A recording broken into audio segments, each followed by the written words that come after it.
නමස්කාර වේවා බුදුරුවනට සමදා බුදු හිමි සරණ යමි. නමස්කාර වේවා ධම්මරුවනට සමදා සදකම් සරණ යමි. නමස්කාර වේවා සංඝරුවනට සමදා මහා සංඝ සරණ යමි. නමස්කාර වේවා තුනුරුවනට සමදා තිසරණ සරණ යමි. සාදු සාදු සාදු. ශ්‍රද්ධාවන්ත පින්වතුනි, අද අපි අංගුත්තර නිකායේ දේශනයක් ඉගෙන ගන්නේ. අපගේ ස්වාමී වූ ඒ භාග්‍යවත් තරහත් සම්බුදුරජාණන් වහන්සේ කරුණු 10ක් පිළිබඳව වදාළ දෙසුමක් අංගුත්තර නිකායේ තිබෙනවා. මේ දේශනාවේ නම පඨම නාථකරණ සූත්‍රය. පඨම නාථකරණ සූත්‍රය. නාථ කියලා කියන්නේ පිහිට, පිලිසරණ කියන එක තමයි නාථ කියන්නේ. අනාථ කියන්නේ පිහිටක් පිලිසරණක් නැහැ කියන එක. ඉතින් මේ පිහිට පිලිසරණ ඇති කරන්නා වූ දේ ගැන වදාළ පළමුවෙනි දෙසුම පඨම නාථකරණ සූත්‍රය. සාමාන්‍යයෙන් අපේ ජීවිතයේ ඇතිවෙන යම් යම් කරදර, කම්කටොළු, අර්බුද, ප්‍රශ්න, අභියස අපට හිතෙන්න පුළුවනි අපට පිහිටක් නැද්ද? අපට පිළිසරණක් නැද්ද? අපට මුකුත් නැද්ද? යහපතක් උදා කරගන්න ක්‍රමයක් අපට කවුරුත් නැද්ද උදව් කරන්න? ඔය වගේ අදහස් අපේ හිතවලට එන අවස්ථා නැද්ද? තියෙනවා. සමහරු කියනවා මේ වර්තමාන බුදුරජාණන් වහන්සේ පිරිනිවන් පාලා දැන් රහතන් වහන්සේලා දැක ගන්න නැහැ. ඒ නිසා දැන් අපි අනාථයි. නාවිකයෙක් නැති නෞකාවක් වගේ කියලා. නමුත් මේ නාථකරණ සූත්‍රය කියවනකොට ඔබට තේරෙයි අපි අනාථ නැත. අපිට සනාථ පිළිසරණ සහිත බවක්, පිහිට සහිත බවක් මේ ගෞතම බුදු සසුනෙන් ලබා ගන්නට පුළුවන් කියන කාරණේ. පින්වතුනි, බුදුරජාණන් වහන්සේ බලන්න අපිට කොයිතරම් පැහැදිලිව මේ කාරණේ කියා දෙනවද කියලා. උන්වහන්සේ මේ දේශනේ පටන් ගන්නේ මේ විදිහටයි. සනාථා භික්කවේ විහරත. මහණෙනි, පිළිසරණ සහිතව වාසය කරන්න. කොහොමද වාසය කරන්න කිව්වේ? පිළිසරණ සහිතවයි. මා අනාථා. මා කියන්නේ එපා කියන එක. එතකොට මා අනාථා. ඒකේ අනාථයෙක් වගේ ඉන්න එපා. අනාථ වෙලා ඉන්න එපා. සනාථ වෙලා ඉන්න. පිළිසරණ ඇතුව ඉන්න. දුක්ඛං භික්ඛවේ අනාථෝ විහෙරති. මහණෙනි, මේ අනාථ වෙච්ච එක්කෙනා දුකින් වාසය කරනවා. අනාථ වෙච්ච එක්කිනා දුකින් වාසය කරනවා නම් සනාථ වෙච්ච එක්කිනා සැපින් වාසය කරනවා. එහෙනම් අපිට පේනවා බෞද්ධ ජනතාව අතර යමෙක් දුකෙන් වාසය කරනවා නම් එයා අනාථ වෙච්ච කෙනෙක්. එයා සනාථ වෙච්ච කෙනෙක් නෙවෙයි. සනාථ ඒ කියන්නේ නාථ කරන ධර්මයන් එයා තුල තියෙනවා නම් කිසි දවසක අනාථ වෙන්නේ නැහැ. දැන් මේකෙන් අපිට පේනවා බුදුරජාණන් වහන්සේ අපිට මේ රැකවරණේ සලසන්නේ ධර්මයේ තුලමයි. රැකවරණේ සලසන්නේ ධර්මයේ තුලමයි. ඉතින් බුදුරජාණන් වහන්සේ විස්තර කරනවා පළමු වෙන්නේ නාථ කරන ධර්මය. මොකද්ද මේ පළමු වෙන්නේ? රැකවරණේ සලසන්නා වූ පිළිසරණ ඇති කර දෙන ධර්මය. සීලවා හෝති. සිල්වත් වීම. මේක භික්ෂුන් වහන්සේලාට විශේෂයෙන් දේශනා කරලා තිබෙන්නේ පාතිමොක්ඛ සංවර සංවුතු විහෙරති ආචාර ගෝචර සම්පන්නෝ.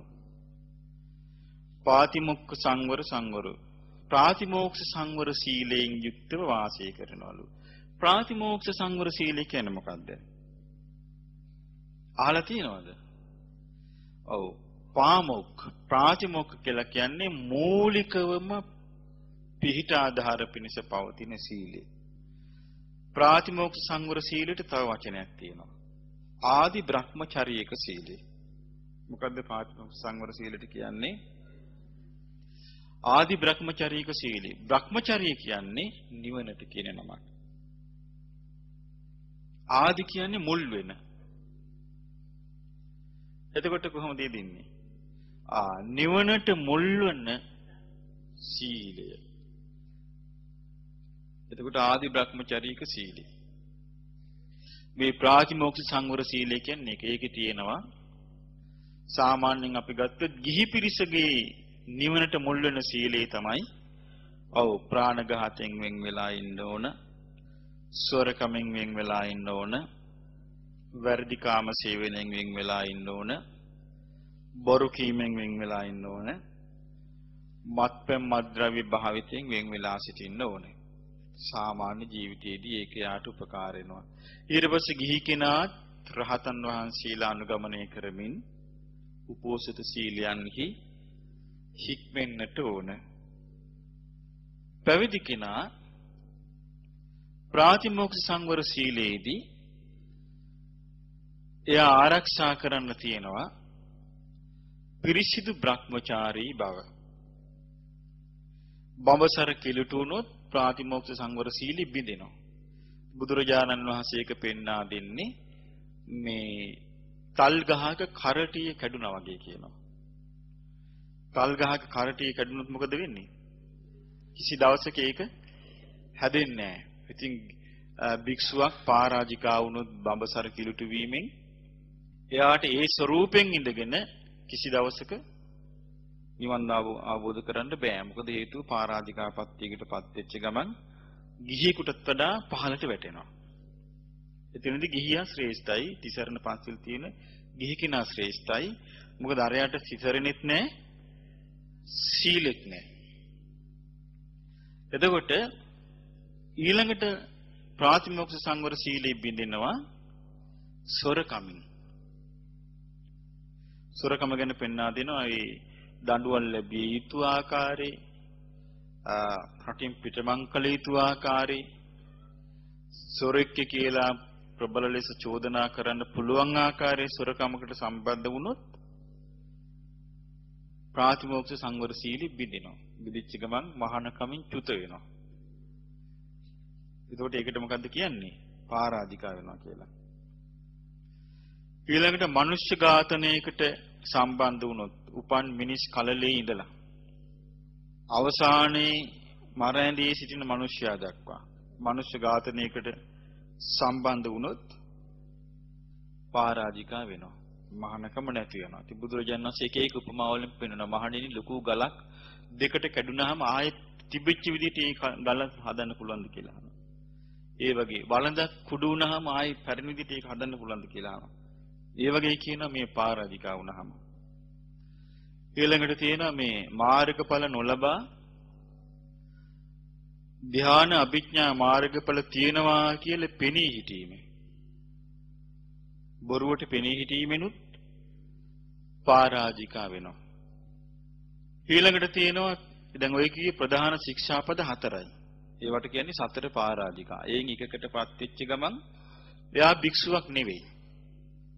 එයා ඊට පස්සේ භික්ෂුව කවුරු හරි කෙනෙක් ඒ වගේ එකකට සම්බන්ධ වුණොත් එවල ඉඳලා එයාට තියෙන්නේ මේ වස්ත්‍රේ විතරයි යන්නේ. තිසරණෙත් නැහැ සීලුත් නැහැ. ඊට පස්සේ එයා එකකින් පිරිසිදු නැත්තම් යථාබත නික්ඛිත්ව ඒවන් නිරේ. ඔස්වාතබාගත්තු බර බිමත බන්නේ යම් ආකාරයෙන් ඒ වගේ නිරේ උපදිනවා. එතකොට එයින් වැළකී සිටින්නේ අර තියෙන්න ඕන හිරියොතක්. දැන් මේ සීලේ සම්පූර්ණයෙන් තියෙන හිරියොතක් මත. ලැජ්ජා බය ලැජ්ජ. ඒ කියන්නේ පව් කරන්න ලැජ්ජාව තියෙන්න ඕනේ විපාකයට බය තියෙන්න ඕනේ. ඇයි මේ අපාය යන දේවල් මං අම්මෝ මට නම් කරන්න බෑ කියලා එයාට තියෙන්න ඕනේ. දැන් ගිහි කෙනෙකුටත් තියෙන්න ඕනේ ඒක. පැවිදි කෙනෙකුටත් තියෙන්න ඕනේ. එතකොට සීලේ ප්‍රාතිමෝක්ෂ සංවරයෙන් වාසය කරන එකට එතකොට ප්‍රධාන ශික්ෂාපද 4ක් තියෙනවා. ඊළඟට තව තියෙනවා ඒහා සමාන බරපතල නැතත් බරපතල ශික්ෂාපද 13ක්. ඒ ශික්ෂා පදයක් බිඳුනොත් කැඩුනොත් ඒකට අදාළ සංඝ බුදුරජාණන් වහන්සේ සම්මත කළ තියෙන යම් ක්‍රම තියෙනවා ඒ ආයති සංවරේ පිළිටන්න. ඒ විදිහට ඒ පිළිවෙත් පුරලා සංවර භාවයට පත් වෙන්න පිරිසිදු වෙන්න පුළුවන්. ඒවට කියන්නේ සංඝාදිශේෂ කියලා.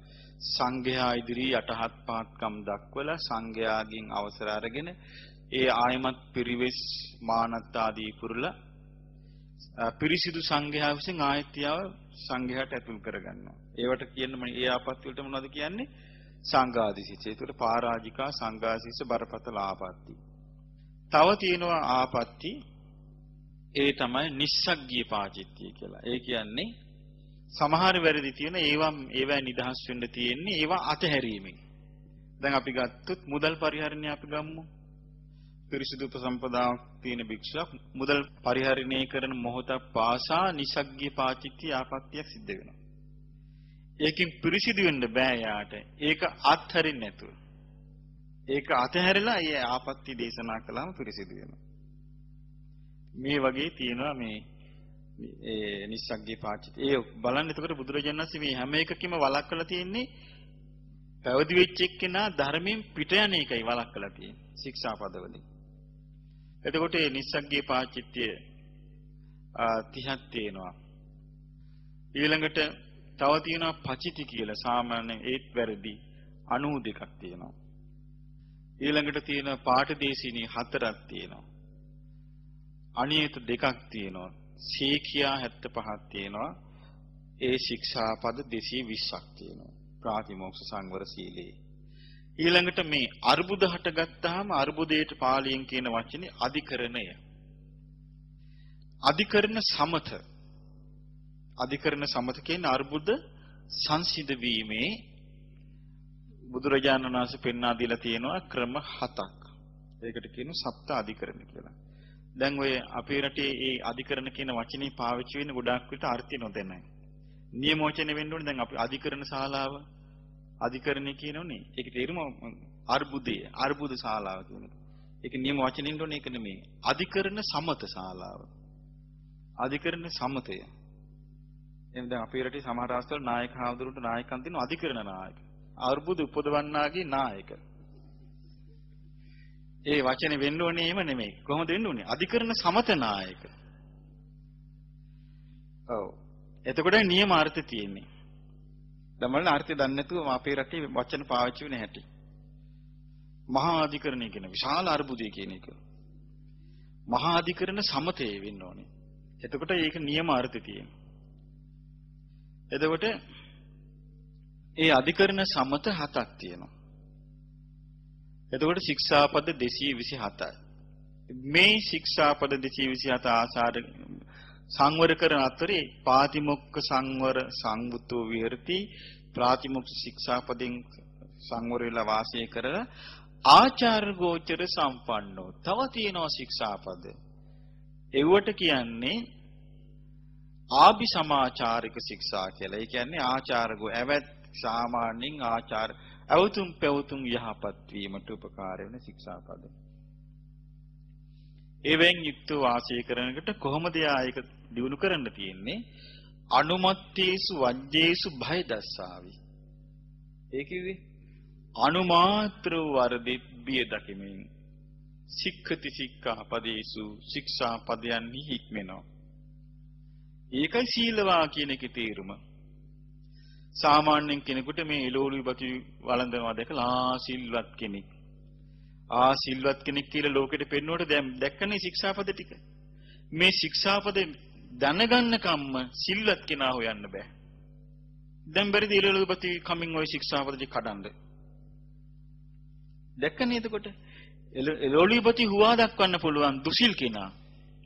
මගේ සීලය මේකයි කියලා. දැන් මම මේකයි මහමෙවුනා මේ ප්‍රතිපත්තියෙන් බැහැර වුණේ. මේ යථාර්ථය ඉදිරියේ. නමුත් මුලදී වුණත් සමහරු මේකට ආකමැති වුණා දෝෂ කිව්වා. නමුත් ශික්ෂාපද ගැන දන්නේ අපිනේ. ඒතකොට ශික්ෂාපද තමයි මේ පෙන්න්නේ. දැක්කද මේ මූල පැවිදි සිල්වත් වෙන්නේ මොන මොන ශික්ෂාපද වලින්ද කියලා. බ්‍රහ්මචාරී වීමෙන් පළවෙනි ශික්ෂාපදේ. සොරකමට හසු නොවීමෙන් දෙවෙනි ශික්ෂාපදේ. මනුෂ්‍ය ඝාතනයකට හසු නොවීමෙන් තුන්වෙනි ශික්ෂාපදේ. තමා තුළ නැති මාර්ගඵල අධ්‍යාන අභිඥා ප්‍රකාශ කිරීම. මේවෙන් තමයි අහුවෙන්නේ. මේවෙන් වලකින්න ඕනේ මහානකමර කෙන්දන. එළවලු බතු නෙමෙයි. එතකොට මෙන්න මහානකම රැකින සිල්පද ටික. ඒවෙන් තමයි භික්ෂුවගේ භික්ෂු ජීවිතය ආරක්ෂා වෙන්නේ. එතකොට ශික්ෂාපද කීයක් තියෙනවද උපසම්පදා භික්ෂුවකට? 227ක් තියෙනවා. සාමණේර කෙනෙකුට ශික්ෂාපද 10ක් තියෙනවා. 10ක් තියෙනවා. 10 තියෙනවා සතුන් මැරීමෙන් වැළකීම, සොරකමින් වැළකීම, වැරදි කාම සේවනයෙන්, භ්‍රමචාරී ජීවිතය, අබ්‍රහ්මචාරී ජීවිතෙන් වැළකීම, බොරු කීමෙන් වැළකීම, මත්පැන් මද්ද්‍රව්‍ය පානය කිරීමෙන් වැළකීම. මේ පහෙන් එකක් හරි කැඩුනොත් සාමණේර සීලිය නැති වෙනවා. එතකොට එකපාරට යා ඊට අදාළව සංඝයාට දැනුම් දුන්නාට පස්සේ ස්වාමීන් වහන්සේලා ඊට අදාළ සමහර ඒවා තියෙනවා දඬුවම් දීලා වැලි දඬුවම් ඔයවත් පිළිත් කරන්න දීලා ඊට පස්සේ ශික්ෂාපදෙ හික්මවන්න ඕනේ. ඇතන් ඒවා තියෙනවා යා අවවාදයට අහන්න නැත්නම් බුදුරජාණන් වහන්සේ එක තැනක පෙන්වා දෙනවා. එයා බුදුරජාණන් වහන්සේට අගෞරව කරනවා නම්, ධර්මයට අගෞරව කරනවා නම්, සංඝයාට අගෞරව කරනවා නම්, එතකොට තවත් වැඩි කීපයක් තියෙනවා. ඒවා කරනවා නම් යව සිවුරු අරවල යවන්න කියනවා. ඒ මොකද හේතුව? එයා සිටීමෙන් යා තුළට සිද්ධ වෙන හානිය පිටත් කළාට පස්සේ සිද්ධ වෙන්නේ නැහැ. ඒකයි. සමහර ආපත්‍ති තියෙන ඒවට දඬුවම් දීලා ආයෙ සීල් සමාදන් කරවන්න ඕන. ඉතින් මේ වගේ මේ ශාසනයේ හික්මීමේ නිවන් මාගේ හික්ම වෙන්නයි මේවා තියෙන්නේ. එතකොට ගිහි ජීවිතය ගත කරන කෙනෙකුට ශික්ෂාපද කැඩෙනවා. කැඩුනා මේ ගිහි කෙනා ශික්ෂාපද සමාදන් වුනේ නැත්නම් එයා දුස්සීල කෙනෙක්. දැන් ගිහි කෙනෙක් තිසරණේ පිළිහිටලා පංචශීල සමාදන් වෙලා මත්යෙන් බීප ගමන් එයාගේ පංචශීලය කැඩෙනවා.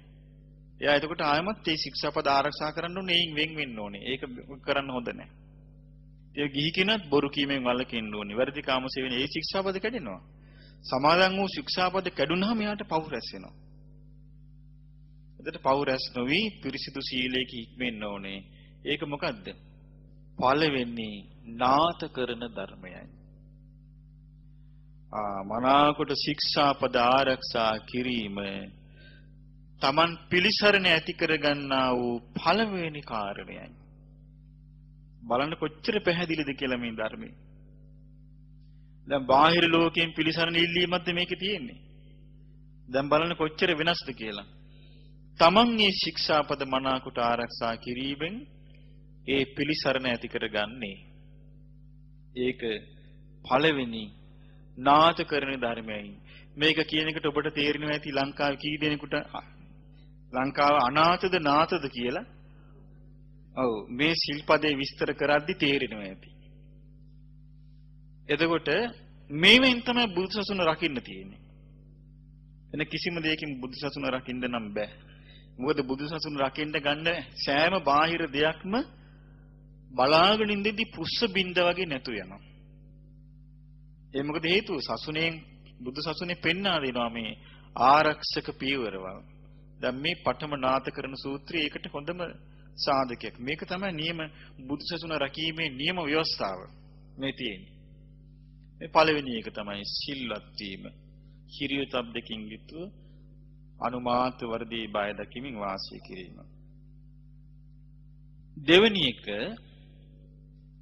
බහුසුතු හෝති සුතදරු. සුත සම්නිච්චයෝ. එයා බහුශ්‍රුතයි. සුතදරයි. ඒ කියන්නේ ඇසෝදී බහුශ්‍රුතයි කියන්නේ බොහෝ ධර්මයේ ශ්‍රවණය කළා තියෙනවා. සුතදරයි කියන්නේ ඒ ශ්‍රවණය කර ධර්මය දරාගෙන ඉන්නවා. සුත සම්නිච්චයෝ. සම්නිච්චය කියන්නේ රැස් කරනවා. ශ්‍රවණය කරපු දහම් කරුණු රැස් කර ගන්නවා. සුත සම්නිච්චයෝ. මොකද්ද? යේතේ ධම්මා ආදි කල්යාණා මධ්‍යේ කල්යාණා පරියෝසాన කල්යාණා සාත්තා සබ්බ්‍යංජනා කේවල පරිපුන්නම් පරිසුද්ධම් බ්‍රහ්මචර්යං අභිවදන්ති තථා රූපස්ස ධම්මා ආදි කල්යාණ වූ ආදි කිව්වේ මුල ආරම්භය පටන් ගැනීම යහපත් වූ සුන්දර වූ මධ්‍යේ කල්යාණං මැද කල්යාණ වූ පරියෝසాన කල්යාණං අවසානයේ කල්යාණ මුල මැද අග ඒ කියන්නේ එකිනෙකට මනාකොට ගැළපිලා යනවා එකකවත් නපුරක් නැහැ බුද්ධ දේශනාවල සාත්තා කිව්වේ අර්ථ සහිතයි සබ්යංජනා කිව්වේ පැහැදිලි වචන වලින් යුක්තයි පැහැදිලි ප්‍රකාශන වලින් යුක්තයි කේවල පරිපූර්ණං කිව්වේ කේවල පරිපූර්ණං කියන්නේ පිරිපුන් කේවල පරිපූර්ණං කියන්නේ මුළුමනින්ම පිරිපුන් කිසිසේත්ම අඩුවක් නැති මුළුමනින්ම පිරිපුන් පරිසුද්ධම් බ්‍රහ්මචර්යයන් පිරිසිදු නිවන් මඟ ඔන්න ධර්මය විස්තර වෙන්නේ නිවන් මඟ පවසනවාද ඉබඳු ධර්මය ඒක තමයි බොහෝ අහලා තියෙන්න ඕන එතකොට බහුසුතා බොහෝ අහලා ඊළඟට මොකද යා කරන්නේ දතා දරාගෙන ඉන්නවා ඊළඟට වචසා ಪರಿචිතා වචනෙන් පිරිවහනවා මනසානුපෙක්ඛිතා මනසින් අනුපේක්ෂණය කළා තියනවා කියන්නේ නුවණින් විමසා තේරුම් ගන්න බලනවා දිට්ඨියා සුප්පටි විද්දා පැහැදිලිව තේරුම් ගන්නවා ඒක තමයි කරන්නේ එතකොට ඔබට මතක ඇති ගිය පොහොය දවසේ මා ධර්ම දේශනාවක් කළා පටිච්ච සමුප්පාද සංස්කාර ගැන සංකාර කියන වචනේ පැහැදිලිව තේරුම් ගත්තු නැති අය හරියට අවුල් හදා ගන්නවා අවිද්‍යා පත්‍ය සංකාර කියලා පටිච්චසමුපාදේ විස්තර වෙන කාරණය තේරුම් නොගෙන ඒකේ දේශනාවේ තියෙන කාය සංකාර වචී සංකාර චිත්ත සංකාර ඒක ගන්න නැතුව ඒගොල්ලෝ ගන්නවා ඒකට පුඤ්ඤාභි සංකාර අපුඤ්ඤාභි සංකාර අනිඤ්ඤාභි සංකාර ගත්ත ගමන් ඒක දාන්න වෙනවා අතීතෙට එතකොට විඥානේ එන්නේ ප්‍රතිසන්දි විඥානයට ගන්න තියෙන්නේ ඉස්සර ඉඳලා වෙච්ච වැරද්දක් ඒක අන්තිමට පටිච්චසමුපාදේ 20ට බෙදන්න වුණා 12 ආකාරයෙන් තේරුම් ගන්න බැරුව ගියා ඊළඟට පැටලුණා පැටලිල්ලම හරි කියලා හිතාගත්තා ඉතින් එහෙම පොදුත් ලියනවා ඊට පස්සේ මේ අන්තිමේදී මොකද වෙන්නේ පටිච්චසමුප්පාදය අවබෝධ කරගන්න බෑ 20 ආකාරයකට පටිච්චසමුප්පාදය හදන්නේ නැතුව අතීත හේතු පහයි වර්තමාන ඵල පහයි වර්තමාන හේතු පහයි අනාගත ඵල පහයි කියලා අතීතයට අනාගතයට වර්තමානයට පහේ කොටස් හතරක් හදන්න උනා ඔන්න පටිච්චසමුපාදයේ සංඛාර අවබෝධ කරගත්තේ නැති නිසා වෙච්ච අරුබුදේ. විසුද්ධි මාර්ගයේ මේක වෙලා තියෙනවා. බුද්ධ දේශනා බැලුවහම එහෙම මේ අතීතයට පහක් දාන්න කියලා හෝ වර්තමානට පහක් ගන්න කියලා හෝ වර්තමානයේ පහක් අනාගත පහකට දාන්න කියලා මොකුත් නැහැ. බුද්ධ දේශනාවේ ඥානවත් සූත්‍රය වගේ ඒවා හොඳ සිහිනුවණින් බලනකොට පේනවා වර්තමානයේ විස්තර කරලා තියෙන්නේ කොහොමද ජාතිපච්චය ජරා මරණන්ති ඥානං ඉපදීම නිසා ජරා මරණ තියෙන කියලා ඥානයක් තියෙනවා ඊළඟට තියෙනවා බහුපච්චය ජාතිති ඥානං. ඔව්. කර්ම සකස් වීම නිසා ඉපදෙනවා කියන ඥානයක් තියෙනවා. උපාදානපච්චය බහූති ඥානං. උපාදාන නිසා භවය හට ගන්නවා කියලා ඥානයක් තියෙනවා. කියලා පටිච්චසමුප්පාද විස්තර කරනවා. ඊට පස්සේ අතීතය ගැන බුදුරජාණන් වහන්සේ කියන්නේ කොහොමද? අතීතම්පි අද්ධානං.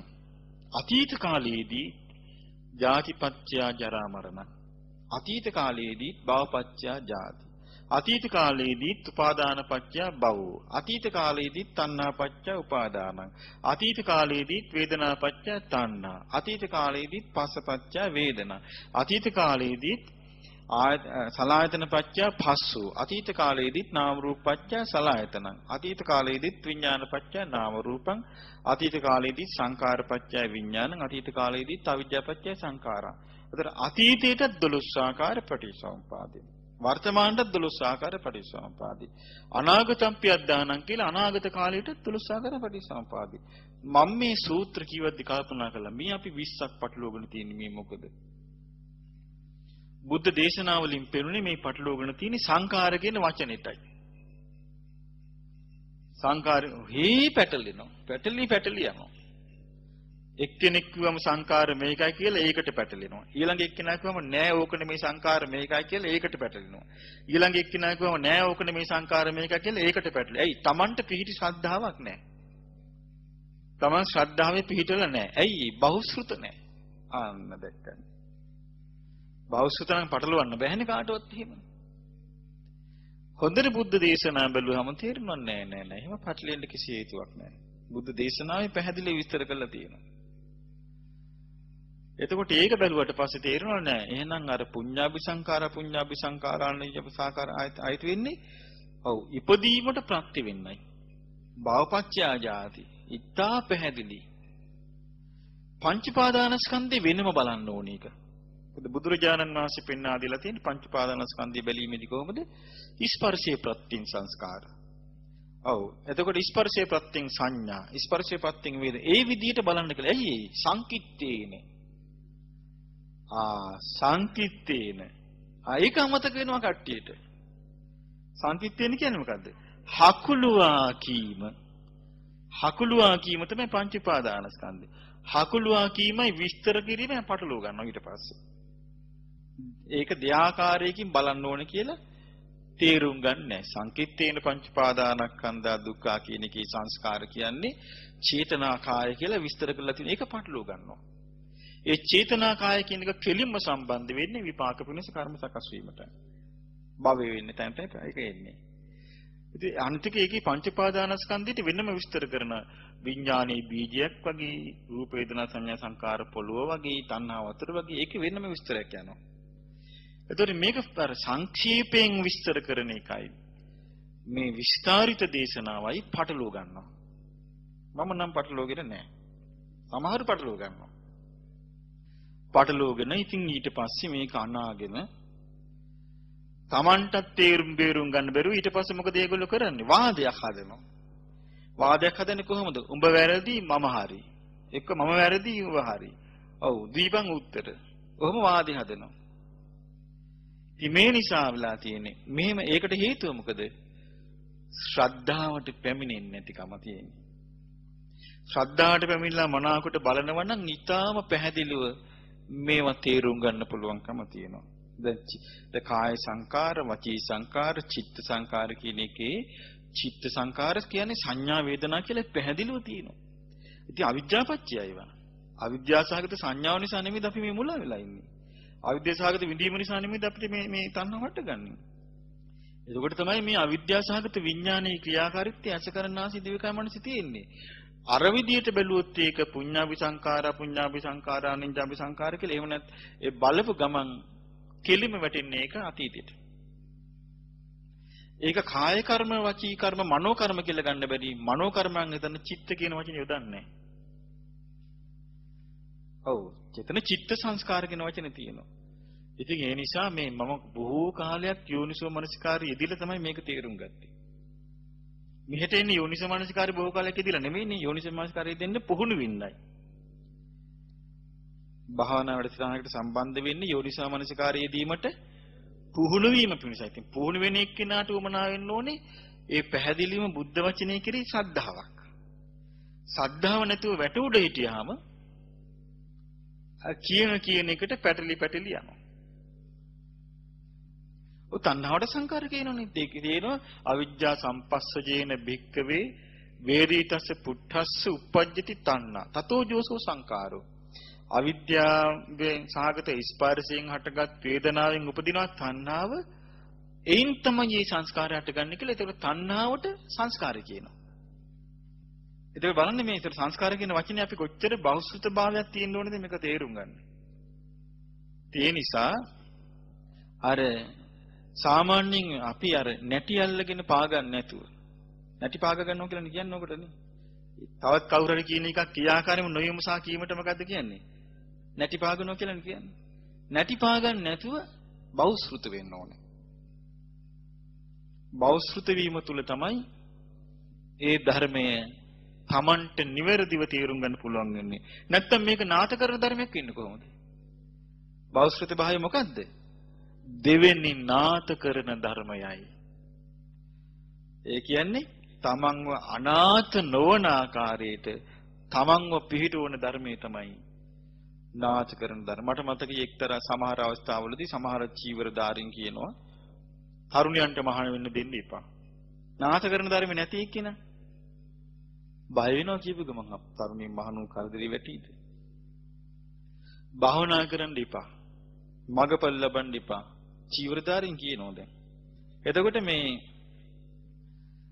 නාටකරන ධර්මයේ තුල බහුශ්‍රృత වෙලා ඉන්නොනම් දෙවෙනි නාටකරන ධර්මයේ තියෙනවා නම් කිසි දවසක අර ඒ කියන එක්කිනා කිරි අනුකම්පාවක් හට ගන්නවා විනා අනේ මේ ඇත්තන්ට මේ ගී කලදසාව කියලා අනුකම්පාවක් හට ගන්නවා විනා තමන් කලබල වෙලා තමන් මේ නැටි පාගගෙන දුවන්නේ නැහැ. ඒකට හේතුව මොකද? දැන් බෞද්ධ භාවයේ තුල තමයි ස්ථාවර වෙන්නේ. සීලෙන් ස්ථාවර වෙනවා ඊළඟට බෞද්ධ භාවයේ තුල ස්ථාවර වෙන්න ඕනේ. ඒ කියන්නේ ධර්මඥානයෙන් නිවැරදිව අරගෙන ස්ථාවර වෙන්න ඕනේ. ස්ථාවර වුනේ නැත්තම් බෑ කරන්න. වටේ දුවනවා. පේන්නේ නැද්ද එහෙම දුවන අය ගැන?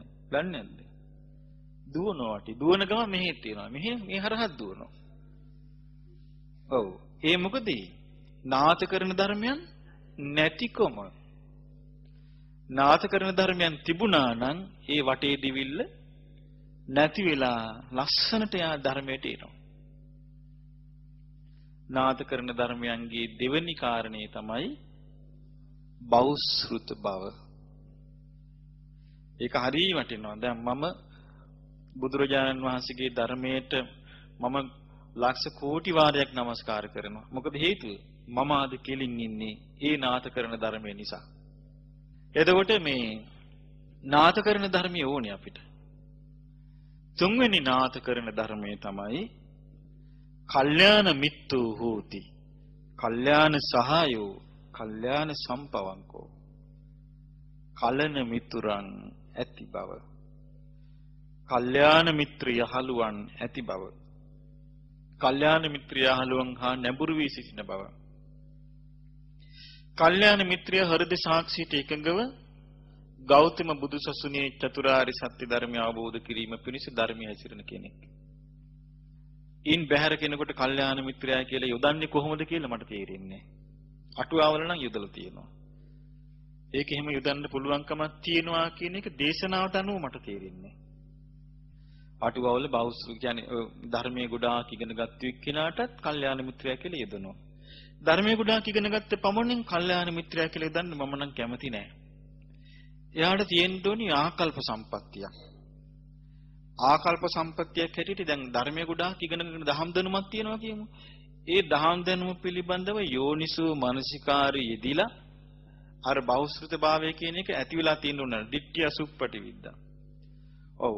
අර්ථ වශයෙන් පැහැදිලිව තේරුම් අරගෙන සසරට බියක් සතර අපාය වැටෙන ගමනක් තියෙන මේක ආත්මයක් විසින් මේ වර්ධනය වෙවි ගිහිලා මේ දියුණු වෙන එකක් නෙමෙයි තියෙන්නේ. මේක හේතුඵල ධර්මයක් තියෙන කියලා තේරුම්ගෙන මේ ගෞතම බුදුසසුනේ කෙලෙස් නැසීම පිණිස ප්‍රතිපදාවෙහි බැසගත් කෙනෙක් වෙන්න ඕනි කල්යාණ මිත්‍රයා.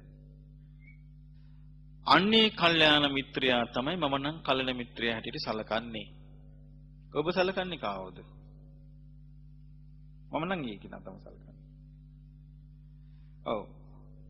එහෙම නැත්තම් අපිට බෑ කරන්න මේක. සමහර විට හොඳට දහම් ධර්ම තියෙන්න පුළුවන්. නමුත් ධර්ම කතාව යෙදෙන ගමන් වෙන දේවල් කියන්න පුළුවන්. යා මේමයි ඉතින් මේ කාලේ නම් දැන් ඉතින් ධර්මයක් කියලා විරලා කියන මේ කාලේ නම් දැන් ඉතින් බෑ. මේ ඕන මම් බුදු වෙනකට ලෑස්ති වෙන්නේ. එතකොට අනිත් කට්ටිය නෑ සිහියෙන් නෙමෙයි මේක අහන්නේ. ඒගොල්ලන්ට අනාථ කරන නෑ. ඒගොල්ලන්ටත් සනාථ කරන ධර්මයක් නෑනේ. අනාථ වෙලානේ ඉන්නේ.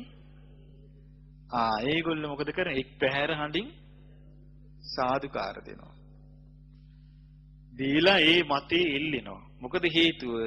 නාථ කරන ධර්ම ඒගොල්ලන්ට ලැබෙන්න විදියක් නැති නිසා. නාථ කරන ධර්ම තිබුණා නම් යා කියනවා එහෙම කියන්න එපා. සම්නාසිට වැරදිලා මේ ওই ධර්මයේ තියෙන විදියට බැලුවොත් එimhe මේ විදියට ඒක කියන්නේ කියලා නාථ කරන ධර්මයේ තියෙන එක්කෙනා පෙන්වා දෙනවා. ඒකයි ඒකේ ස්වභාවය. ඊළඟට කිව්වොත් නෑ එහෙම බෑ. නමුත් මේ උත්සාහයක දිගටම ගියොත් ඔය කියන විදියට ආර්ය අෂ්ටාංගික මාර්ගයේ එහෙම ලේසියෙන් සම්පූර්ණ කරන්න පුළුවන්. දුවට පාරමී වුන්නේ නෙමෙද? කියලා අහනකොට නාථ කරන ධර්ම නැති එක්කෙනා කලබල වෙනවා. කලබල එහෙනම් අපිට මේ ධර්ම බැරි වෙන්නේ මොනියා වටපිට බලන අහනවා අනිත් එක්කෙනාගේ. ඇයි? අනාථනෙව. අනාථ වෙලා.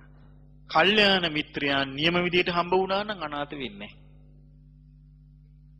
කල්යාණ මිත්‍රයා හරි විදියට හම්බ වුණා නම් අනාථ වෙන්නේ සනාථ වෙනවා.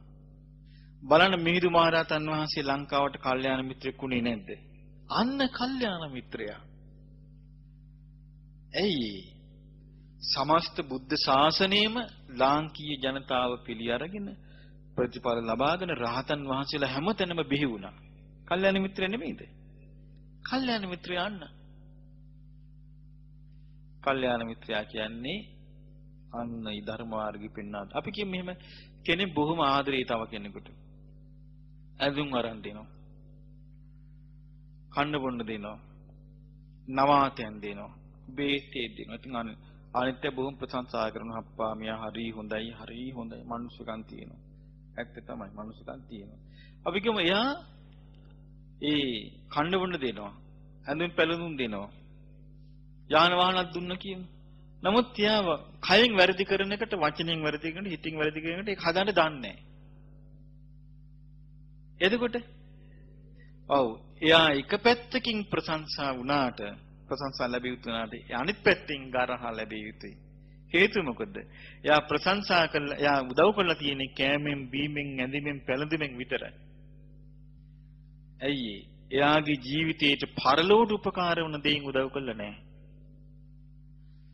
ඇයි යා පරලෝක උපකාර දෙයින් උදව් කරන්න නම් එයා සීලේ පිළිපදවන්න ඕනේ. යහපත කියා දෙන්න ඕනේ. මාර්ගේ යහපත් මාර්ගේ පෙන්වන්න ඕනේ. වරදින් මොදවා ගන්න ඕනේ. ඒක තමයි නියම මනුස්සකම. එතකොට ඒක සිද්ධ වෙන්නේ කල්යාණ මිත්‍රයාගේ යතින්. කල්යාණ මිත්‍රයා නිරන්තරයෙන්ම ලෝකීට රැකවරණයක්. ආනන්ද හාමුදුරුවෝ අර මේ ශාසනයේ භාගයක්ම තියෙන කල්යාණ මිතුරන් නිසා කීප වෙලාවේ බුදුරජාණන් වහන්සේ මොකක්ද වදාළේ? ආනන්ද එහෙම කියන්න එපා කිව්වා.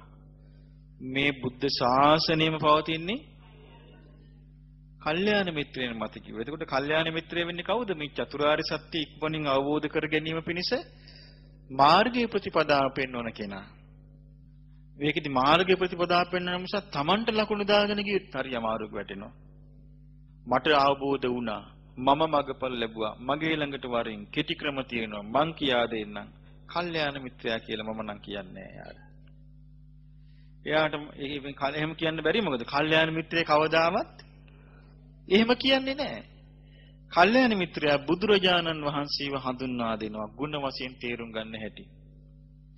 කල්යාණ මිත්‍රයා ශ්‍රී සද්ධර්මය හඳුන්වලා දෙනවා ගුණ වශයෙන් තේරුම් ගන්න හැටි. කල්යාණ මිත්‍රයා ආර්ය ශ්‍රාවක සංඝ රත්නය හඳුන්වලා දෙනවා ගුණ වශයෙන් තේරුම් ගන්න හැටි.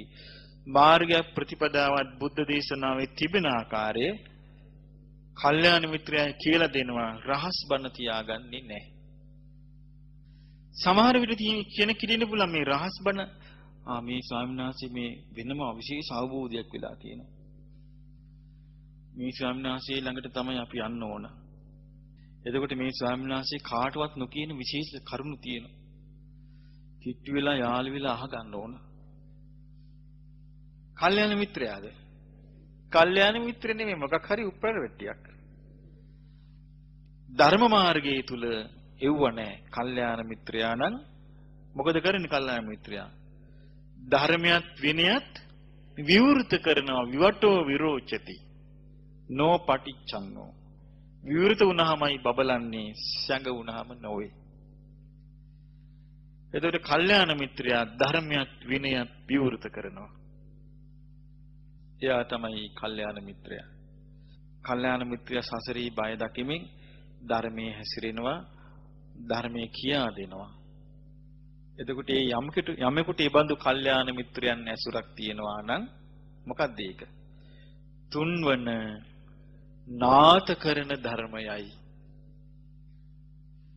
කෙනෙක් අනාථ නොවී සිටීමට උවමනා කරන කාරණාවයි. එතකොට පළවෙනි කාරණාව මොකක්ද? අනාථ නොවී සිටින්න සීලය. දෙවෙනි කාරණාව මොකක්ද? බහුශ්‍රృత භාවය. තුන්වෙනි කාරණාව කල්යාණ මිත්‍රයන්ගේ ඇසුර. ඊළඟ සනාත ධර්මය, නාත කරන ධර්මය තමයි සුවචෝ හෝති. සුවචයි කියන්නේ කීකරුයි කියන්නේ. මොකද්ද කීකරුයි කියන්නේ? අවවාදයට නැමෙනවා, අවනත වෙනවා. කීකරු නැති කෙනාට මොකද්ද කියන්නේ? දුර්වච. සුවච නැති කෙනා කවුද? දුර්වච. සුවච කියන්නේ වචනයේට හික්මෙන කෙනා. අවවාදේ ගණන් ගන්න නැතුව අවවාදයට නැමෙන්නේ නැති එක්කිනාට කියන වචනේ මොකද්ද? දුර්වච කෙනෙක් හිටියොත් ඇති. ඔක්කොම අවුල් වෙනවා.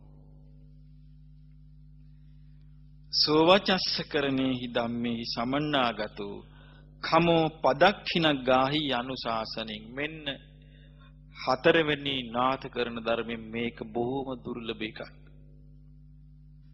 කීකරු බව ඇති කරන ධර්මයන්ගෙන් එයා යුක්තයි. කීකරු බව ඇති කරන ගුණ ධර්ම වලින් කොහොමද ඒක තියෙන්නේ? කමෝ බොහොම ඉවසීලිවන්තයි. පදක්ඛින ගාහි අනුශාසනින්. අනුශාසනාවක් අවවාදයක් කළාම පැදකුණු කොට පිළිගන්නවා. නිකම්වත් නෙමෙයි.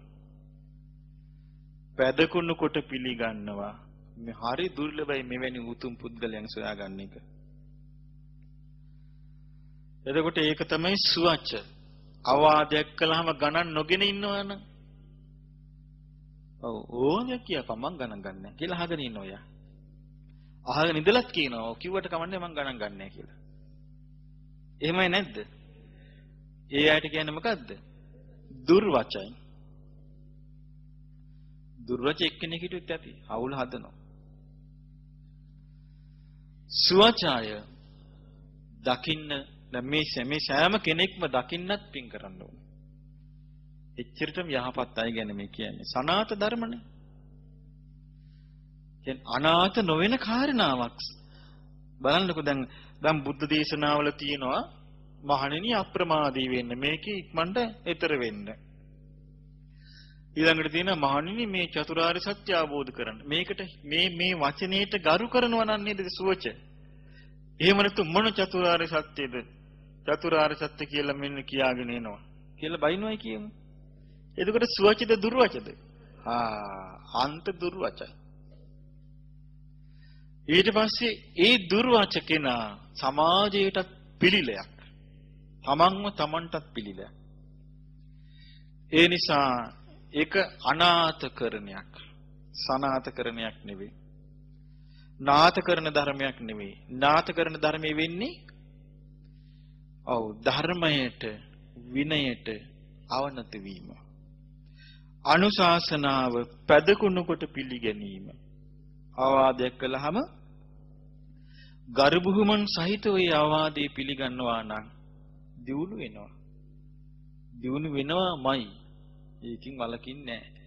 අයහපතක් ඇති වෙන්නේ නැහැ. ඇයි ඒ? නාත කරන ධර්මයක්. ඒක මොකද්ද? ඔව් සුවච බව සතරවැනි නාත කරන ධර්මයයි. බොහෝ දෙනෙකුට ඕක ඇති වෙන්නේ. සුවච බවත් එක්කම තියෙන එකක් තමයි බොහොම හොඳ ප්‍රශ්නයක් ඇවිල්ලා. සුවච බවත් එක්කම නිහතමානී බව තියෙනවා. මාන්නක්කාරයන්ට නම් බෑ මේක කරන්න. මාන්නක්කාරයන් ඔය අර මේ නිකන් පිට කෙලින් කොලා වගේ ඉන්නවා. මේ අර ක්‍රිකට් පිට වගේ ඉන්නවා. නැමෙන්නේ නැහැ. නැමිලි බෑ. අවනත වෙන්නේ නැහැ. අවවාද කරද්දි දඬු ගහනවා. ඔව් හතරස් වෙනවා. නැමෙන්නේ සුවච කෙනා අනේ ස්වාමීනි මම මේකට කොහොම හරි සංවර වෙන්න ඕනේ. මටමයි මේක යහපත. මේක මගේ ජීවිතේටමයි යහපත. මට මේකෙන් සැනසෙල්ලක්ම උදා වෙනවා. ධර්මයෙන් මට අයහපතක් නපුරක් වෙන්නේ නැහැ කියලා මොකද කරන්නේ යා? පැදකුණු කොට පිළිගන්නවා. නිහතමානීකම තියෙනවා කියලා කියන්නේ නම් නිහතමානීකමයි කීකරුකමයි තියෙනවා කියලා කියන්නේ මොකද්ද? නිවන් දකින්න පතාගෙන ආපු කෙනෙක් වගේ. එච්චරට මේක පිටක්. සුවච්ච බවයි නිහතමානීකමයි තියෙනවා නම් ඊළඟ එක තමයි පුණජපරම් භික්ඛවේ භික්ඛු යානිතානි සබ්‍රහ්මචාරීනං උච්චාවචානි කිංකරණීයානි තත්ථ දක්ඛෝ හෝති අනලසෝ තත්රූපායාය විමංසය සමන්නාගතෝ අලංකාතුං අලං සංවිධාතුං. සබ්‍රහ්මචාරින් වහන්සේලා අතර මේක භික්ෂුන් වහන්සේලාට කරපු දේශනාවක් නේ. සබ්‍රහ්මචාරින් වහන්සේලා අතර කුදුමහත් කටයුතු ඇති වෙනවා. සමහර අවස්ථාවල් වෙනවා සිවුරු පිළියෙල කරන අවස්ථාවල් වෙනවා. සමහර අවස්ථාවල් වෙන කුටි හදන අවස්ථාවල් වෙනවා. වත් පිළිවෙත් කරන අවස්ථාවල් වෙනවා. ඒ තමයි පොඩි කටයුතු පොඩි දේවල් වෙනවා. මහත් කටයුතු වෙනවා. මහත් කටයුතු කියන්නේ මොනවද? සංඝ කර්ම. උපෝසත කර්ම ඇති වෙන අවස්ථාවල් වෙනවා. ඊළඟට උපසම්පදා කර්ම ඇති වෙන අවස්ථාවල් වෙනවා. මේ වගේ සංඝ කර්ම සංඝයා විසින් කරන ලොකු දේවල්. ඒ වෙයිදී දක්ෂ වෙනවා යා. ඒවා කරන්න මැදිහත් වෙලා උපකාරී වෙනවා, දක්ෂ වෙනවා. අනලසයි. ඒ කියන්නේ ඔව් කම්මැලි නෑ. සමහරු කම්මැලිකමට කියනවා මං විවේකයෙන් ඉඳලා මට කියන්න එපා. වත් පිළිවෙත් තියෙනවා නේ. අපි ආය වත් පිළිත් කරන්නේ නෙමෙයි කියනවා. ධර්ම ප්‍රචාර අපි ආය බණ කියන්නේ නෙමෙයි කියනවා. ඊළඟට මේ අතුපතු සාමාන්‍ය වත් පිළිත් කරන්න තියෙනවා. නෑ අපි වත් පිළිත් කරන්න නෙමෙයි ආවේ කියනවා. සිවුරු පඳු ගහන්න තියෙනවා. අපි ආය ඔකට නෙමෙයි කියනවා. අපි පඳු ගහගෙන තියෙන කියනවා. එතකොට නාථකරණයක්ද? නෑ අනාථකරණයක්. ඇයි ඊට පස්සේ සංඝයා අතර තියෙන සමගියට බාධාවක් වෙනවා ඒක. එයාටත් බාධාවක් වෙනවා. ඒ නිසා සමගියට උපකාර වෙන දී සනාථ කරන ධර්මයක්. ඒතර එකිනෙකාට මේ කියන්නේ මොකක්ද? එකිනෙකාට සබ්‍රහ්මචාරින් වහන්සේලාගේ කටයුතු වලදී උපකාරී වීම. සමහර අවස්ථාවලින් අපි කියමු ඔන්න එක ස්වාමීන් වහන්සේ නමකට යම්කිසි ආපත්‍යක් සිද්ධ වෙනවා. නාථ කරන ධර්මයන් යුක්ත නම් ඒ ආපත්‍යෙන් උන්වහන්සේව මුදවා ගන්නවා. අන්න ඒක සංඝයාගේ කටයුත්තක්. ඒවත් උපකාර වෙනවා. එතකොට මේ නාථ කරන ධර්ම අතර එකක් තමයි ඒ අවස්ථාවන්හි යෙදෙන කුදු මහත් කටයුතු වලදී දක්ෂව අනලසව මනාකොට ක්‍රමානුකූලව කටයුතු කිරීම. දැන් එනම් ධර්මයේ හැසිරෙන ගෙවල් වල ඉන්න අයටත් මේ විදිහමයි නේ. ඒක නාථ කරන ධර්මයක්. ගෙවල් වල ඉඳෙද්දි ගොවිතැන් තියෙනවා. එයා ගොවිතැන ගැන හිව්වේ නැත්තම් එයා එකකින් අනාථ වෙන්නේ නැද්ද? අනාථ වෙනවා. ලිඳ යහ ගන්න ඕනේ. එතකොට එයා ඒක කලේ නැත්තම් පස්ස නැති වෙන්නේ නැත්තේ. ඒ වගේ ඒ අවස්ථාවලදී මැදිහත් වෙලා ඒ කටයුතුත් කරන්න ඕනේ සීනෝණෙන් යුක්තව. එතකොට දරුවන්ගේ ගැටලු වෙනවට මැදිහත් වෙලා කරන්න ඕනේ. එතකොට ඒක නාථකරණයක්. පස්වෙනි නාථකරණ ධර්මයයි.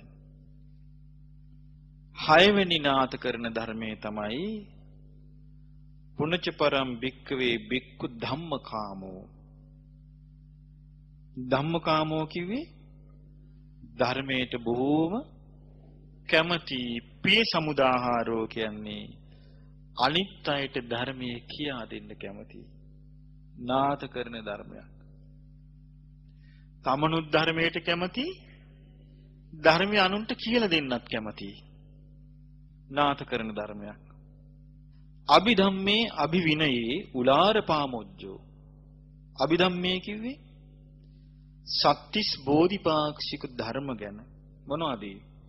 සතර සතිපට්ඨාන, සතර සම්‍යක්පදාන, සතර ඉර්ධිපාද, පංච ඉන්ද්‍රිය, පංච බල, සප්ත බොජ්ජංග, ආර්ය අෂ්ටාංගික මාර්ගය කියන මේ අභිධර්මයේ ගැන, මේ ගාම්භීර ධර්මයේ ගැන. ඔව්, අභිධර්මයේ කියලා කියන්නේ ගාම්භීර වූ ධර්මය. එතකොට දැන් අභිධර්ම පිටකයේ තියෙන මේවා පිළිබඳ විස්තර තමයි. නමුත් අපිට දැන් අපිට සාමාන්‍යයෙන් අවබෝධ කර ගැනීමේදී බුද්ධ දේශනාවල තියෙන දේවල් ඊටාම පැහැදිලිව අපට තේරුම් අරගෙන දියුණු වෙන්න පුළුවන්. කාටවත්ම මේ සූත්‍ර පිටකේ හදාarලා ධර්මය හැසිරලා දියුණු වෙන්න බැරි නම් ලෝකේ කාටවත් අපි එකක වෙන්න ඕනේ දියුණු වෙන්න බෑ කියලා. නමුත් අපිට ඕන තරම් පේනවා දියුණු වෙන්න පුළුවන් කියලා ඒ ධර්මය හදාarලා. ඒ කෙලෙස් දුරු කරගන්න ආකාරය නෙමෙයි කියන්නේ. දුක අවබෝධ කරගන්න ආකාරය කියන්නේ. සමුදය ප්‍රහාණය කරගන්න ආකාරය. නිරෝධය සාක්ෂාත් කරන ආකාරය. මාර්ගය වඩන ආකාරය මේ දේශනාවල තියෙන්නේ. ඒවා අඩුපාඩු නැතුව පිරිපුන්ව පිරිසිදුව තියෙනවා. එතකොට මේ උතුම් අභිධර්මය සත්‍තිස් බෝධිපාක්ෂික ධර්ම ගැන යා බොහෝම උලාර පාමොජ්ජෝ. ඒ කිව්වේ ගොඩාක් ප්‍රමෝදයක් තියෙනවා. උදාර ප්‍රමුදිත බාකට හරි සතුටුයි. ධර්මයක් කියන එකට හරි සතුටුයි. අභිවිනයේ ගැඹුරු විනයෙහි. ගැඹුරු විනය කියන්නේ මොකද්ද? අර ගැඹුරු ධර්මයේ වගේ දැන් අභිධම්ම අභිවිනය. අභිධම්ම කිව්වේ මොකද්ද එතකොට? සත්‍තිස් බෝධිපාක්ෂික ධර්මය. අභිවිනය කිව්වේ ඔව් ඒකට බොහොම සතුටු වෙනවා ප්‍රීතියටපත් වෙනවා ඒවා හදාරමින් ඉගෙන ගනිමින් ප්‍රීතියට. අභිවිනය කිව්වේ ගැඹුරු ශිල්පද. ඒවෙන් හික්මෙනවා. හික්මේ සියුම් විදියට මේ සීලේ උදට නුවණින් විමසීම බල සීල සංවරයේ යෙදීමින් ප්‍රීතියටපත් වෙනවා. ඒතර අභිවිනයේ උලාර පාමොජ්ජෝ ප්‍රීතියටපත් වෙනවා. එතකොට මොකද වෙන්නේ? එයා ධර්මයට කැමති කෙනෙක්, ධර්මය අනුන්ට කියන්නත් කැමති කෙනෙක්, ගාම්භීර වූ අභිධර්මයේ වන සත්‍තිස් බෝධිපාක්ෂික ධර්මයන් ගැන උදාර ප්‍රීති ප්‍රමුදිතව ඉන්න කෙනෙක්, විනය ගැන උදාර ප්‍රීති ප්‍රමුදිතව ඉන්න කෙනෙක්. එබඳු එක්කෙනෙක් ධර්මයේ කිව්වොත් මොකද වෙන්නේ? ධර්මයට විනයට කවදාවත් හානියක් වෙයිද? ආන්න බලන්න. අන්න ඒ කෙනාගේ 6 වැනි නාථකරණ ධර්මයයි. ඒක මොකද්ද? 6 වැනි නාථකරණ ධර්මයයි. ඊළඟට දැන් මේවා යෙදීමින් දැන් මේ එකක් හරි අඩු වුණොත් නාථකරණ ධර්මයන්ගෙන් හරි පාඩුවක් නේද? එතකොට ඊළඟ එක තමයි පුනච පරම් භික්ඛවේ භික්ඛු ආරද්ධ විරියෝ හෝති. යන්න ඊළඟට අමාරු එක. මොකද්ද? පටන්ගත් වීරිය ඇති බව. මොනවා ගැනද මේ පටන්ගත් වීරිය? අකුසලානං ධම්මානං පහනාය. දැන් බලන්න අකුසල ධර්ම ප්‍රහාණය කරන්න පුළුවන්ද හඳුනගන්න නැතුව? අකුසල් ප්‍රහාණය කරන්න පුළුවන් හඳුනගන්න නැතුව. හඳුනගන්නවා කියන්නේ හඳුනගන්නවා කියලා කියන්නේ හඳුනගන්න ඕනේ මේ විදිහට. මේ අකුසලය මට කොච්චර හානි කරලා තියෙනවද? මේ අකුසලේ නිසා ලෝකයා කොයිතරම් දුකට පීඩාවටපත් වෙනවද? අපායগামী වෙනවද? එවනම් මේ අකුසලයේ මට අතීතයේටත් යහපත පිණිස හේතු වෙන්න විදියක් නැහැ. මං කොච්චරවත් අපායগামী වෙන්න මේ අකුසල හේතු වෙන්න ඇති. මේ අකුසලයේ මට තිබුණොත් මට අනාගතයේ කොයිතරම් විපත්ති සිද්ධ වෙයිද කියලා අකුසලයෙහි ආදීනව විමසන්න ඕනේ. අකුසලෙහි ආදීන විමසද්දි තමයි අකුසලේ ප්‍රහාණය කිරීමට වීරිය හටගන්නේ. නැත්තම් අකුසලයක් තේරුම් ගත්ත පමණින් දැන් උන තරහක් ඇති වුණා. තරහ කියලා හිතුවා. කවදාවත් යාට මේ අකුසලේ ප්‍රහාණය කරන්න පුළුවන් වෙයිද? ප්‍රහාණය කරන්න නම් මේ තරහ නිසා මේක බද්ධ වෛරයට හැදෙනවා, පරිගණීන් වලට හැදෙනවා. මේ නිසා කයෙන් පව් කරනවා, වචනෙන් පව් කරනවා, සිතෙන් පව් කරනවා. මේ ලෝකේ මොනතරම් අර්බුද ප්‍රශ්න හට අරන් තියනවද? මේ තරහ නිසා කර්ම රැස් කරගමින් නිරේ උපදිනවා. තිරිසන් අපායේ പ്രേත ලෝකෙ උපදිනවා. එවන් අකුසලයක් මේ සිටීදෙන් පහළ වෙලා. එහෙනම් මේක මට අතීතයටත් අනර්ථය පිණිස පවතිලා තියෙනවමයි. නමුත් මේක මට ප්‍රහාණය කරන්න බැරි වෙච්ච නිසා තවමත් මේ හිතේ පවතින්නේ. අනාගතයට මම මේක ප්‍රහාණය නොකළොත් මට බරපතල ප්‍රශ්න වලට මේ තරහ නිසා මෝන දෙන්න සිද්ධ වෙනවා. ඒ නිසා මම මේක ප්‍රහාණය කරන්න ඕන. අන්න ඒකට තමයි කියන්නේ යෝනිසෝ මනසිකාරය. යෝනිසෝ මනසිකාරයට ඉන්නේ නැතුව මේ අකුසලයේ අඳුන ගන්නත් බෑ. ප්‍රහාණය කරන්නත් බෑ. එතකොට වීරියත් එක්ක තියෙන එකක් ප්‍රඥාව. නුවණ. එතකොට වීරියෙන් යා බැහැර කරනවා. එතකොට අකුසලානං ධම්මානං පහනාය. ඒ වගේ අකුසල අඳුනගෙන ඒවේ ආදීනව මෙනෙහි කරන්න ඉස්සෙල්ලා. ආදීනව මෙනෙහි කරනකොට යාට අවශ්‍යතාවයක් ඇති වෙනවා. මොකද්ද? මට මේවා නැති කරන්න ඕනේ, ප්‍රහාණය කරන්න ඕනේ. මේවා නම් හොඳ දේවල් නෙවෙයි කියලා එයා හඳුන ගන්න දක්ෂ වෙනවා. එතකොට තමයි බය ඇති වෙන්නේ. ඒකේ ආදීනව මෙනෙහි කලේ නැත්තම් බය ඇති වෙන්නේ නැහැ. බයක් ඇති වෙන්නේම නැහැ. ඇයි ඒ හේතුව? සිතේ අකුසලයක් හට ගන්නකොට එතන තනිකරම අවිද්‍යාව තියෙනවා, මිච්ඡා සති තියෙනවා, මිච්ඡා දිට්ඨි තියෙනවා, මිච්ඡා සංකප්ප තියෙනවා, මිච්ඡා වාචා තියෙනවා, මිච්ඡා කම්මන්ත තියෙනවා. සම්පූර්ණ මිත්‍යාවය තුල තමයි අකුසලිය උපදින්නේ. එතකොට අපිට එකපාරට ඒක හොයන්න බෑ. මේක අයහපතක්ද යහපතක්ද කියලා හොයන්න බෑ. ඒ අකුසලයේ හිත බැස ගන්නවා. ඒක හොයන්න පුළුවන් වෙන්නේ වීරියෙන් තමයි. වීරියෙන් යුක්තව නුවණින් විමසලා ආදීනව මෙනෙහි කරනකොට අපිට ඒක බැහැර කරන්න පුළුවන්කම තියෙනවා. කුසල්ව එහෙමයි. සීලේ සම්පූර්ණ නැත්තම් බලවත් විදියට සීලේ අනුසස් මෙනෙහි කරන්න ඕනේ. සීලේ ඉන්ද්‍රිය සංවරය සම්පූර්ණ නැත්තම් ඉන්ද්‍රිය සංවරයේ අනුසස් මෙනෙහි කරන්න ඕනේ. ඊළඟට සිහිය සම්පූර්ණ නැත්තම් සිහිය පිහිටුවා ගැනීමේ අනුසස් මෙනෙහි කරන්න ඕනේ. සමාධියේ අනුසස් මෙනෙහි කරන්න ඕනේ. ප්‍රඥාවේ අනුසස් මෙනෙහි කරන්න ඕනේ. එතකොට මෙනෙහි කරන්න අනුසස් මෙනෙහි කරන්න මොකද වෙන්නේ? වීරිය උපදිනවා. මොකටද උපදින්නේ? කුසලානං ධම්මානං උපසම්පදා. කුසල් ධර්ම උපදවා ගැනීමට වීරිය උපදිනවා. අනුසස් මෙනෙහි කරන්නේ නැතුව වීරිය උපදින්නේ. එතකොට මොකද වෙන්නේ? තාමවා ඔන්නේ වීරිය හට ගන්නවා. දල්ල පරක්කම දැඩි වීරියක් හට ගන්නවා. අනික්ඛිත දුරෝ කුසලේසු ධම්මේසු. කුසල ධර්මයන් උපදවා ගැනීම වැඩපිළිවෙල අත්නුහැර දරාගෙන යනවා ඉස්සරහට. ඒක මොකද්ද? නාත කරන ධර්මයක්. හත්වෙනි නාත කරන ධර්මයයි. දැන් බලන්න බුද්ධ දේශනාව තුළ තියෙන රැකවරණේ.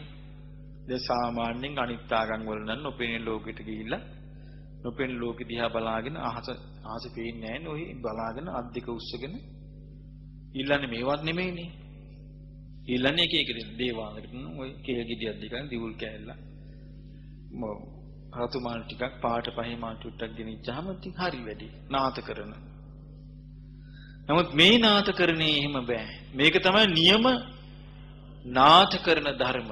මේක තමන්ම ප්‍රායෝගිකව තමන් තුළින් ඇති කරගන්න ඕන දේවල්. දැන් තේරෙනවද මේ මේ අත්සරණ තමාව තමා පිට කරගන්නේ කියන කාරණේ දැන් පේනවනේ මේවා ඉගෙන ගන්නකොට. නාත කරන ඉගෙන ගන්නවා. එතකොට ඒක තමයි හත්වෙනි නාත කරන ධර්මය. ඊළඟ එක හරි වැදගත් කරුණක්. පුනච්ච පරම් භික්ඛවේ භික්ඛු සන්තුට්ඨෝ හෝති. ලැබිච්ච දෙයින් සතුටු වීම. ඊතරීතර චීවර පින්දපාත සේනාසන ගිලාන පච්චේ බෙහෙසජ්ජ පරික්කාරේන සන්තුට්ඨිතා.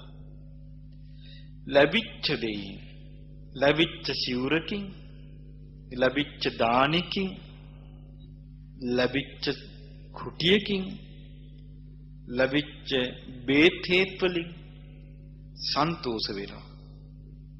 එතකොට මොකද වෙන්නේ? එයාගේ ජීවිතේ ඒව පස්සේ දුවන එක නතර වෙනවා. සිවුරු පස්සේම දුවන එක නතර වෙනවා. සේනාසන පස්සේ දුවන එක, දානි පස්සේම දුවන එක නතර වෙනවා. බෙහෙත් පස්සේ දුවන එක නතර වෙනවා. එතකොට ඒ මොකද හේතුව? ලද දෙයින් සතුටු වීම. මේක බුදුරජාණන් වහන්සේ පෙන්වා වදාලා මේක නාත කරන ධර්මයක්.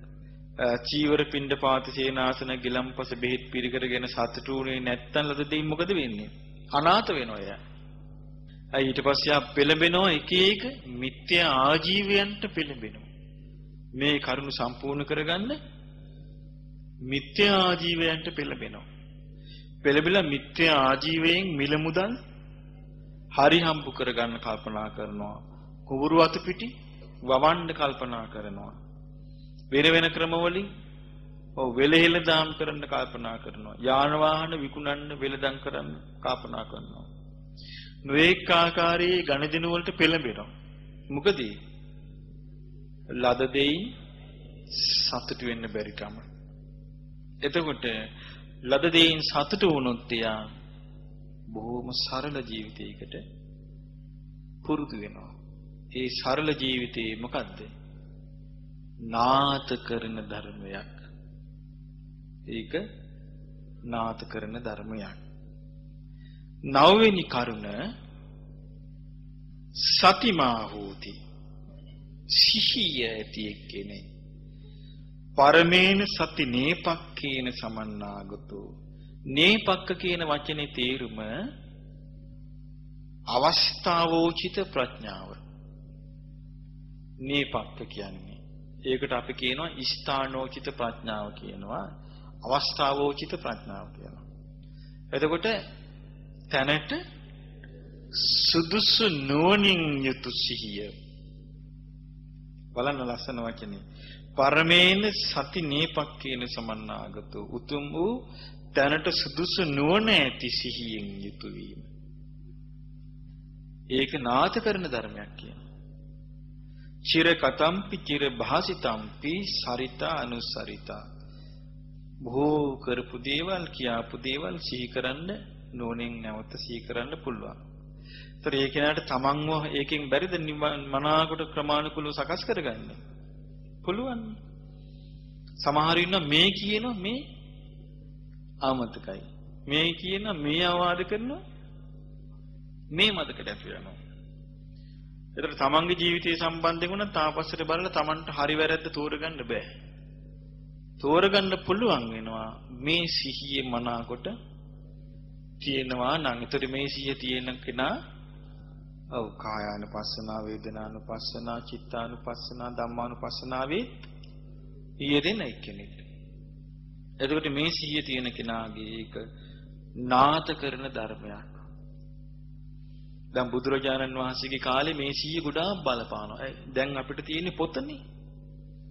අපි හැම දෙයකටම දැන් පොත අතේ තියන් ඉන්නවා. බුදුරජාණන් වහන්සේ කාලේ පොත නැහැනේ. දැන් අපි ගත්තොත් සමහර බුද්ධ දේශනා තියෙනවා. දැන් ওই දීඝනිකාය වගේ දේශනාවක් ගත්තොත් ඉතින් හරි දිග දේශනා. දැන් මේ වැවුන දිග දේශනා. දැන් ඔන්න අපි කියනවා. දැන් ඔන්න අපි පොත බලාගෙන මේ කරුණු කියනවා. නමුත් දැන් අපි මේ 9 වෙනි එක අහනකොට පළවෙනි එක මතක නැහැ. ඔව්. ඊළඟ එක අහනකොට දෙවෙනි එක මතක නැහැ. සිහියේ අඩුපාඩු නෙමෙයිද මේවා? සිහි අඩපාඩු. දැන් බුදුරජාන් වහන්සේ කාලේ එක නෙමෙයි බුදුරජාන් වහන්සේ එක දේශනාවක් කළා. සතිමා යෝනිසෝ මනසිකාරය කියන වචනේ වෙනසක් තියෙනවා. මං කිය යෝනිසෝ මනසිකාරය කිව්වේ සම්පූර්ණයෙන්ම නුවණින් විමසීම. එතකොට මේ දැන් අද මේ ඉදිරිපත් කරපු මේ නාත කරන ධර්ම සියල්ලටම ඕනේ යෝනිසෝ මනසිකාරය. ඒකේ පැහැදිලි වෙනසක් තියෙනවා. සිහියත් යෝනිසෝ මනසිකාරයත් අතර. නමුත් යෝනිසෝ මනසිකාරය තමයි හැම දෙයකටම මුල් වෙන්නේ. යෝනිසෝ මනසිකාරයෙන් තොරව මේ විදිහට සිහිය දිනු කරන්න බෑ. ඉතින් අර බුදුරජාණන් වහන්සේගේ කාලේ ඉතින් බුද්ධ දේශනාවක් උන්වහන්සේ එකපාරක් කළා කිව්ව භික්ෂුන් වහන්සේලා අහගෙන ඉන්නවා. අහගෙන හිටු පමණින්ම මතක තියාගන්නවනේ. ඊට පස්සේ ඉතින් අනිත් අද මොකද්ද බුදුරජාණන් වහන්සේ දේශනා කළා? අසවල් පිරිසට අසවල් එක දේශනා කළා. ඒකේ මොනවද මේ කරුණු කියලා නෝ. මේ කරුණු. එහෙම මේ කටපාඩමනේ ඔක්කොම ආවේ. එතකොට බලන්න කොහොම සිහියක් තිබිලා තියෙනවද?